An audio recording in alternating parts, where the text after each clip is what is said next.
रसूलुल्लाह ने अपने सहाबा से फरमाया था कि एक दिन कुस्तुनतुनिया फतेह होगा और उसे फतह करने वाला अमीर और उसकी फौज बेहतरीन फौज होगी। ये अल्फाज सदियों तक मुसलमानों के दिलों में गूंजते रहे। कई हुक्मरानों ने कोशिश की मगर कामयाबी किसी को न मिली। फिर एक नौजवान सुल्तान ने वो कर दिखाया जो सदियों तक कोई न कर सका। मोहम्मद बिन मुराद, जो बाद में सुल्तान मोहम्मद फातिह कहलाया, 30 मार्च 1432 ईस्वी में एदिरने में पैदा हुआ। उसकी तरबियत बचपन से ही गैर मामूली अंदाज में की गई थी। उसे कुरान, हदीस, फ़िक़्ह, फ़लसफ़ा, फ़ल्कियात, रियाजी और जंगी हिकमत अमली की तालीम दी गई। उसके उस्ताद शेख आक शमसुद्दीन ने उसे बार बार रसूलुल्लाह की बशारत सुनाई और उसके दिल में ये यकीन पैदा कर दिया कि कुस्तुनतुनिया की फतह उसकी तकदीर में लिखी जा चुकी है।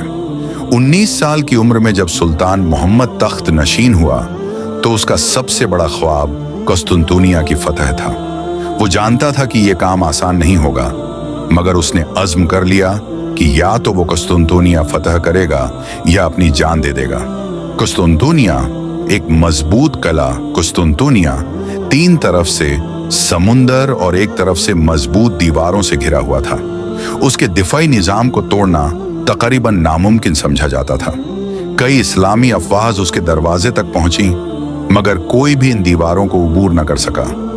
सुल्तान मोहम्मद फातिह ने एक अजीमुश्शान लश्कर तैयार किया जिसमें 2.5 लाख से ज्यादा फौजी शामिल थे। उसने जदीद तरीन तोपें बनवाईं, जिनमें सबसे बड़ी तोप 27 फुट लंबी थी और उसका गोला 1000 किलोग्राम वजन का था। ये तोप उस जमाने की सबसे बड़ी और खतरनाक तोप थी। कुस्तुनतुनिया का मुहासिरा सुल्तान ने अपनी फौज को कुस्तुनतुनिया के गर्द जमा किया और 6 अप्रैल 1453 ईस्वी को शहर का मुहासिरा शुरू कर दिया। हर दिन उस्मानी फौज शहर की दीवारों पर तोपों से हमला करती, मगर वो दीवारें बेहद मजबूत थीं। रोमी सिपाही हर मुमकिन तरीके से दिफा कर रहे थे और उस्मानियों को शहर में दाखिल होने से रोक रहे थे। सुल्तान ने कई बार हिकमत अमली बदली, मगर किला अभी तक नाकाबिले तस्खीर दिखाई दे रहा था। कई दिनों तक जंग जारी रही, मगर कोई बड़ा नतीजा सामने न आया। सुल्तान का हौसला अफजा बयान सुल्तान मोहम्मद फातिह ने अपने सिपाहियों को हौसला देते हुए कहा, अगर तुम्हें ये शहर फतह करना है तो समुंदर की तरह बेचैन रहो, हवा की तरह बेखौफ बनो और पहाड़ की तरह मजबूत। सुल्तान का अनोखा फैसला सबसे बड़ा मसला रोमियों का बाहरी बेड़ा था, जो कुस्तुनतुनिया की बंदरगाह गोल्डन हॉर्न में खड़ा था और उस्मानी जहाजों को अंदर जाने नहीं दे रहा था। सुल्तान मोहम्मद फातिह ने कहा, अगर मेरे जहाज समुंदर के रास्ते नहीं जा सकते तो हम उन्हें खुश्की पर ले जाएंगे।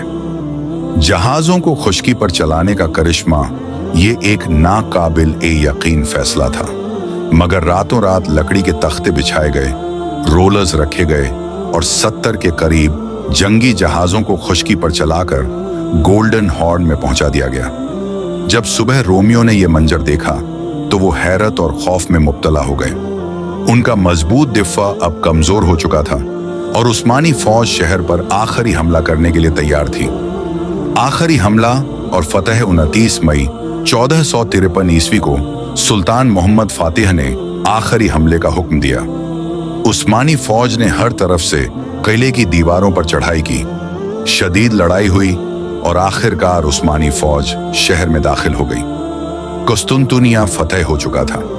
सुल्तान का इंसाफ और दरिया दिली सुल्तान मोहम्मद फातिह कुस्तुनतुनिया में दाखिल हुआ तो आम फातिहीन की तरह कत्ल गारत नहीं की, बल्कि उसने लोगों को अमान दी और ऐलान किया कि किसी को नुकसान नहीं पहुंचाया जाएगा। वो सीधा हाजिया सोफिया में दाखिल हुआ, वहां अल्लाह के हुजूर सजदा किया और ऐलान किया कि ये जगह अब मस्जिद होगी। कुस्तुनतुनिया का नाम बदल गया। कुस्तुनतुनिया अब दारुल इस्लाम बन चुका था और इसका नाम इस्लाम बोल रखा गया, जो बाद में इस्तांबुल बना।